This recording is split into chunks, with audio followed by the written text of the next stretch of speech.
Welcome back, everyone. This is level 2 of my new Unsolved Mysteries Iceberg series, where we will cover almost everything from alien civilizations to government mysteries. So without further ado, I hope you enjoy this series, and of course, thank you for watching.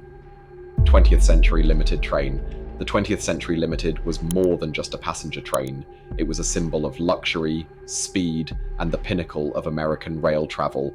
Operated by the New York Central Railroad from 1902 to 1967, this legendary train ran between New York City and Chicago, offering its passengers an unparalleled travel experience. The 20th Century Limited debuted on June 17, 1902, quickly becoming synonymous with first-class service and elegance. Covering the 960-mile route in just 16 hours, it was designed to attract the nation's wealthiest and most influential travelers. The train's name itself evoked a sense of modernity and progress, fitting perfectly with the spirit of the early 20th century.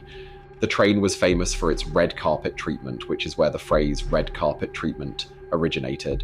Passengers would board the train by walking on a plush red carpet, setting the tone for the opulence that awaited them inside. The 20th Century Limited featured state-of-the-art amenities, including private compartments, dining cars with gourmet meals, and lounge cars with sophisticated bar service. The service was impeccable, with stewards and porters trained to meet every need of the distinguished clientele. The train's sleek design and Art Deco interiors were the height of sophistication. The observation car, located at the rear of the train, provided panoramic views of the American landscape, adding to the allure of the journey. Each car was meticulously maintained, ensuring a seamless blend of comfort and style. Departing from Grand Central Terminal in New York, the 20th Century Limited traveled through picturesque landscapes and major cities, including Albany, Buffalo, and Cleveland, before reaching its final stop at LaSalle Street Station in Chicago. The train's schedule was tightly controlled, ensuring timely arrivals and departures, which was a point of pride for the New York Central Railroad. The 20th Century Limited was more than just a mode of transportation. It was a cultural icon. It was featured in numerous films, books, and songs, symbolizing the romance and excitement of rail travel. Celebrities, business magnates, and politicians were frequently seen aboard, further cementing its status as the preferred mode of travel for the elite. Despite its grandeur, the 20th Century Limited faced challenges in the mid-20th century as air travel became more popular and efficient.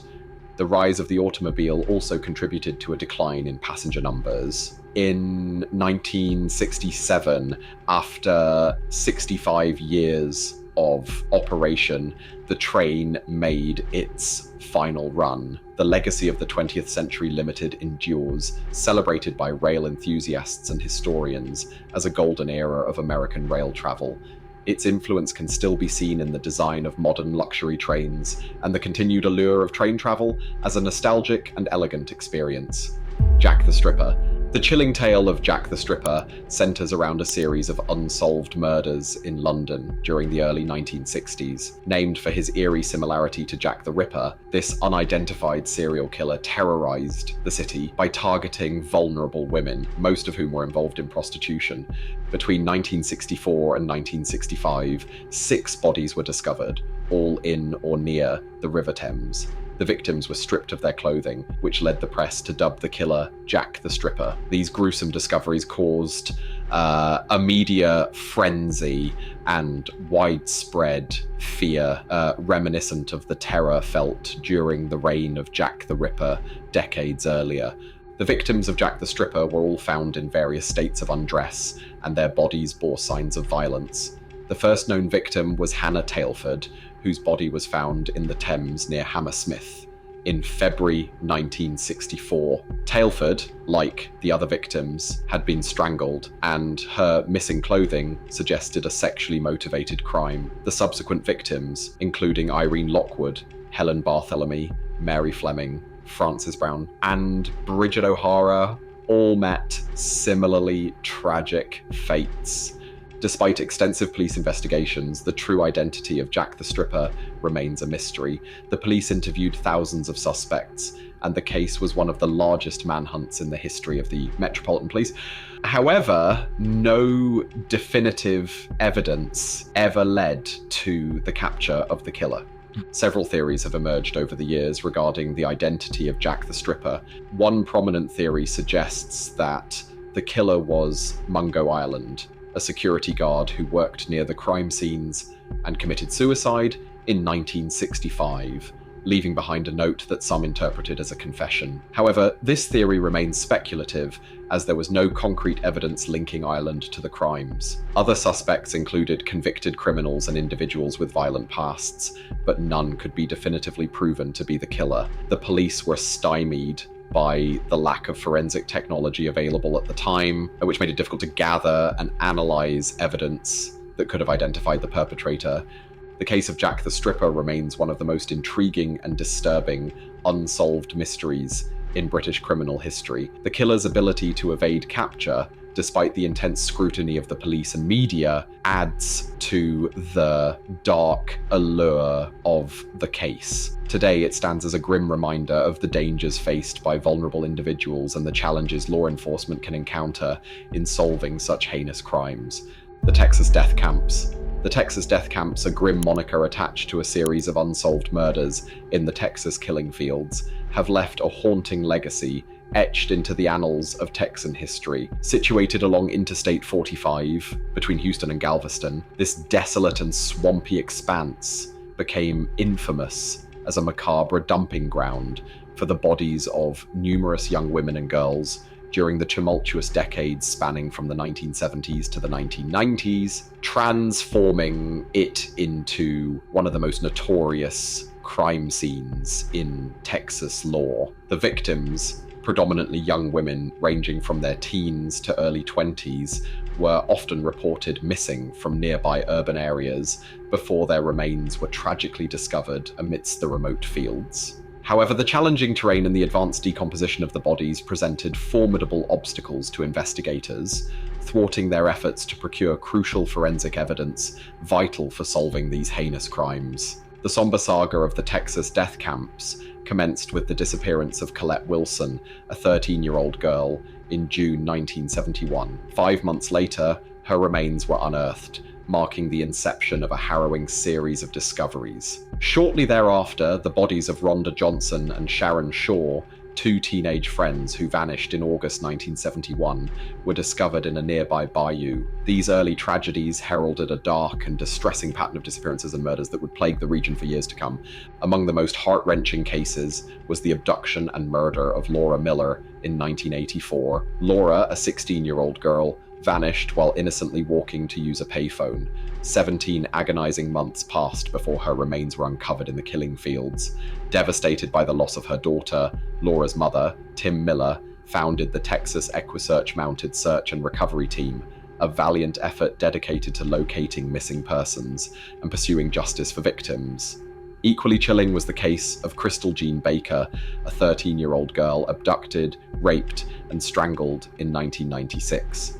Although her body was discovered shortly after her disappearance, justice was not served until 2012, when DNA evidence conclusively linked Kevin Edison Smith to the crime, resulting in his conviction. The investigation into the Texas death camps has been a laborious and exhaustive endeavor involving multiple law enforcement agencies, including the FBI. Yet, despite concerted efforts, many of the cases remain shrouded in mystery, with the vast and treacherous terrain of the killing fields impeding progress and hindering the acquisition of substantive forensic evidence. Over the years, a plethora of suspects have been scrutinized, including Edward Harold Bell, a convicted murderer who claimed responsibility for some of the killings, and Robert Abel, a NASA engineer who lived in close proximity to the killing fields. Various theories abound regarding the Texas death camps, ranging from the notion of a single serial killer to the possibility of multiple perpetrators operating independently. The area's isolation and transient population have led some to speculate that it served as an ideal hunting ground for opportunistic predators. Moreover, the disturbing prospect of certain murders being linked to human trafficking operations targeting vulnerable young women and girls adds another layer of complexity to this chilling saga. In recent years, advancements in forensic technology, including DNA analysis, have provided renewed hope for solving these cold cases. The commitment of organizations like Texas EquiSearch and the persistent efforts of law enforcement continue to seek justice for the victims and their families. Despite the passage of time, the Texas killing fields remain a somber reminder of the unresolved horrors and the enduring quest for truth in the face of relentless adversity. Austin Yogurt Shop Massacre. The Austin Yogurt Shop Massacre stands as one of the most harrowing and perplexing unsolved crimes in Texas history. On the night of December 6, 1991, a tragic event unfolded in the quiet city of Austin, where the lives of 4 young girls were brutally taken at the, I can't believe it's yogurt shop. The victims were 13-year-old Amy Ayers, 17-year-old Jennifer Harbison, her 15-year-old sister Sarah Harbison, and 17-year-old Eliza Thomas. Jennifer and Eliza worked at the shop and had closed it for the night. Sarah and Amy had stopped by to visit. The 4 girls were preparing to leave when the horrific events transpired. Firefighters responded to a call about a fire at the yogurt shop around midnight. Upon extinguishing the flames, they discovered the charred remains of the 4 girls inside the building. The scene was gruesome. The girls had been bound, gagged, and shot in the head. The fire, deliberately set to destroy evidence, had caused severe damage, further complicating the investigation. Initial investigations faced numerous challenges. The fire had obliterated much of the physical evidence, and the crime scene was contaminated by firefighters and police officers who unknowingly compromised potential leads in their efforts to put out the blaze and secure the site. Despite these setbacks, detectives worked tirelessly to piece together the events of that fateful night. Several suspects were brought in over the years, and in 1999, 4 young men, Robert Springsteen, Michael Scott, Maurice Pierce, and Forrest Wellborn, were arrested. The arrests came after Michael Scott and Robert Springsteen confessed to the murders during police interrogations. However, their confessions were later criticized for being coerced, and no physical evidence linked them to the crime scene. In 2001, Springsteen was convicted and sentenced to death, and Scott was sentenced to life in prison. Maurice Pierce, who had been carrying a .22 caliber gun, the same type used in the murders, when he was first questioned, was released due to insufficient evidence. Years later, new developments cast further doubt on the convictions. In 2009, advances in DNA technology revealed that DNA found at the scene did not match any of the 4 men. This led to the release of Springsteen and Scott, and their convictions were overturned. To this day, the DNA remains unidentified, and the true perpetrators of the Austin Yogurt Shop Massacre have yet to be found. The impact of the massacre reverberates through the Austin community, and the families of the victims continue to seek justice. The case remains open, with law enforcement officials maintaining hope that new evidence or advancements in forensic science will eventually bring the killers to justice.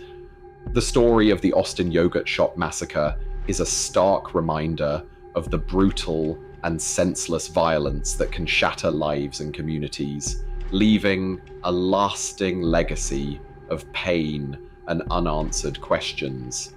In recent years, the case has continued to draw public interest and investigative efforts. Podcasts, documentaries, and true crime shows have revisited the events of that night, shedding new light and bringing forward fresh perspectives. Law enforcement continues to review old evidence and follow up on any new leads that may surface. The Austin Police Department, along with the FBI, periodically re-examines the case files in hopes of uncovering something that was missed or applying modern forensic techniques that weren't available at the time. For the families of Amy Ayers, Jennifer Harbison, Sarah Harbison, and Eliza Thomas, the pain of their loss is a daily reality. compounded by the knowledge that those responsible for the heinous act remain at large. The community of Austin stands with them, sharing in their grief and their determination to see justice served. The memory of the 4 young victims serves as a poignant reminder of the fragility of life and the relentless pursuit of justice, no matter how long it takes. Mr. Cruel. Mr. Cruel, an enigmatic and sadistic criminal, terrorized Melbourne, Australia during the late 1980s and early 1990s. Known for his meticulous planning and chilling precision, Mr. Cruel's identity remains a mystery, and his heinous acts continue to haunt the victims and their families. Mr. Cruel is believed to have committed a series of child abductions and sexual assaults between 1987 and 1991.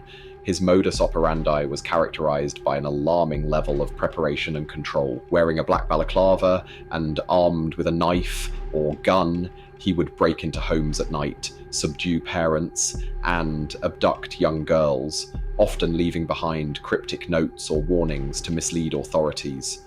One of Mr. Cruel's earliest known attacks occurred on August 22nd, 1987. He broke into a family's home in Lower Plenty, tied up the parents, and abducted their 11-year-old daughter. The girl was released 18 hours later, having been sexually assaulted. Despite the traumatic experience, she provided critical details to the police describing Mr. Cruel's appearance and behavior. On December 27, 1988, Mr. Cruel struck again, this time in the suburb of Ringwood. He abducted 10-year-old Sharon Wills after binding and gagging her parents and siblings. Sharon was held captive for 18 hours before being released at a nearby school, wearing handmade clothing that did not belong to her. Her description of her captor and the detailed recollection of the place where she was held helped investigators piece together Mr. Cruel's profile.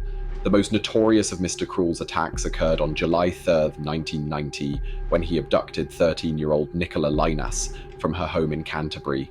As with his previous crimes, he bound her parents and took Nicola, later releasing her near her home 50 hours later. Nicola's detailed account provided valuable insights into Mr. Cruel's behavior and environment, describing a methodical and careful criminal who went to great lengths to avoid leaving evidence. The most tragic case associated with Mr. Cruel is the abduction of 13-year-old Carmine Chan on April 13th, 1991.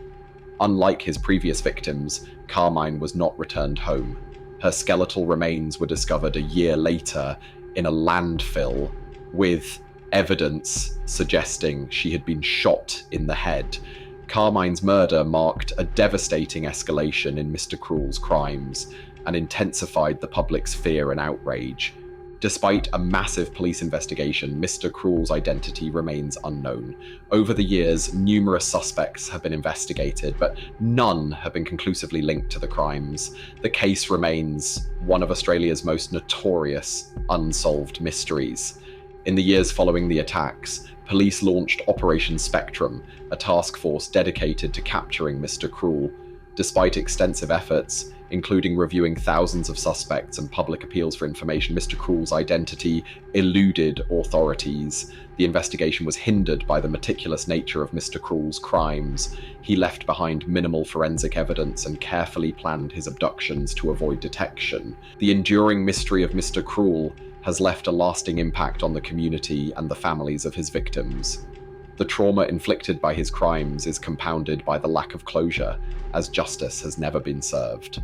The fear generated by Mr. Cruel's reign of terror continues to resonate, a grim reminder of a predator who walked among the unsuspecting public, leaving a legacy of pain and unanswered questions. Despite the passage of time, the search for Mr. Cruel continues. Advances in forensic science and renewed interest in the case offer a glimmer of hope that one day Mr. Cruel will be identified and held accountable for his horrific crimes. Until then, the story of Mr. Cruel remains a dark and unresolved chapter in Australia's criminal history, a chilling reminder of a predator who evaded justice. The fear and trauma left in the wake of Mr. Cruel's actions continue to resonate with the victims and their families. as well as the wider community. The lack of closure adds to the suffering, with each passing year deepening the desire for answers and justice. Mr. Cruel's meticulous planning and deliberate efforts to avoid leaving evidence have made him an elusive figure, one whose identity has managed to escape detection despite extensive investigations. John F. Kennedy. John F. Kennedy, the 35th President of the United States, continues to fascinate and intrigue people around the world. Born into a wealthy and politically influential family, Kennedy's presidency was marked by both triumphs and tragedies, culminating in his assassination in 1963. Kennedy's rise to power was propelled by his charisma, eloquence, and vision for a brighter future.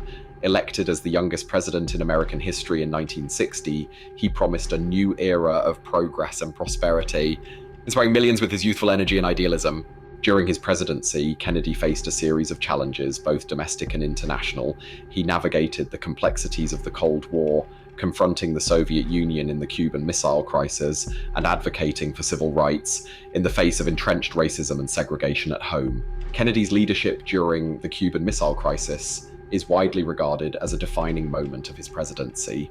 Faced with the prospect of nuclear war, he demonstrated courage and resolve, ultimately diffusing the crisis through diplomacy and negotiation. Despite his achievements, Kennedy's presidency was cut tragically short on November 22, 1963, when he was assassinated while riding in a motorcade through Dealey Plaza in Dallas, Texas. The assassination shocked the nation and the world, sparking a wave of grief and disbelief. The official investigation into Kennedy's assassination, led by the Warren Commission, concluded that Lee Harvey Oswald acted alone in shooting the president from a nearby building. However, the assassination has been the subject of countless conspiracy theories, with many questioning the official narrative and pointing to inconsistencies in the evidence. Over the decades, numerous alternative theories have emerged, suggesting involvement by organized crime, foreign governments, or even elements within the US government itself. Despite extensive investigations and inquiries, the truth behind Kennedy's assassination remains elusive, fueling ongoing debate and speculation. Beyond the controversy surrounding his death, Kennedy's legacy endures as a symbol of hope, inspiration, and untapped potential. His vision of a more just and peaceful world continues to resonate, inspiring future generations to strive for positive change and to confront the challenges of their time with courage and determination. Flight 2511. On November 8, 1965, Eastern Airlines, Flight 2511, a Lockheed L-188 Electra aircraft, tragically crashed into the Atlantic Ocean near Jones Beach State Park, New York. The flight, en route from Boston to Miami, was carrying 51 passengers and 7 crew members. The crash of Flight 2511 remains one of the deadliest aviation disasters in American history, claiming the lives of all 58 people on board. The exact cause of the crash has never been definitively determined, leading to decades of speculation and investigation.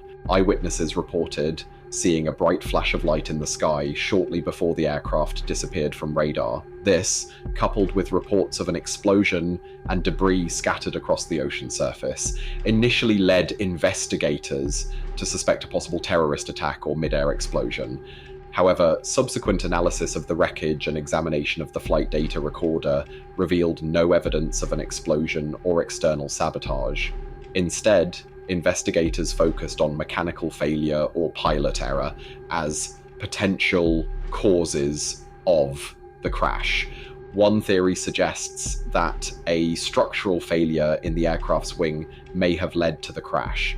The Lockheed L-188 Electra had a history of wing-related issues, including instances of structural fatigue and flutter. Investigators examined the possibility of a catastrophic failure in the wing structure, which could have caused the aircraft to break apart in mid-air. Another possibility is that the pilots lost control of the aircraft due to severe turbulence or weather-related factors.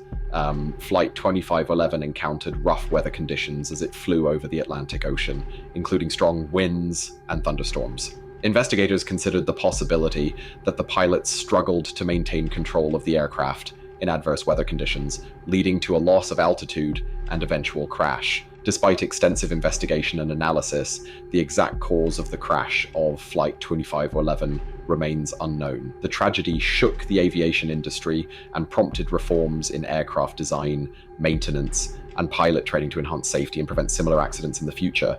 To this day, the crash of Eastern Airlines Flight 2511 serves as a sobering reminder of the inherent risks of air travel and the importance of ongoing vigilance in ensuring the safety and security of passengers and crew. Subscribe and press the notification to get updates for upcoming parts of this iceberg.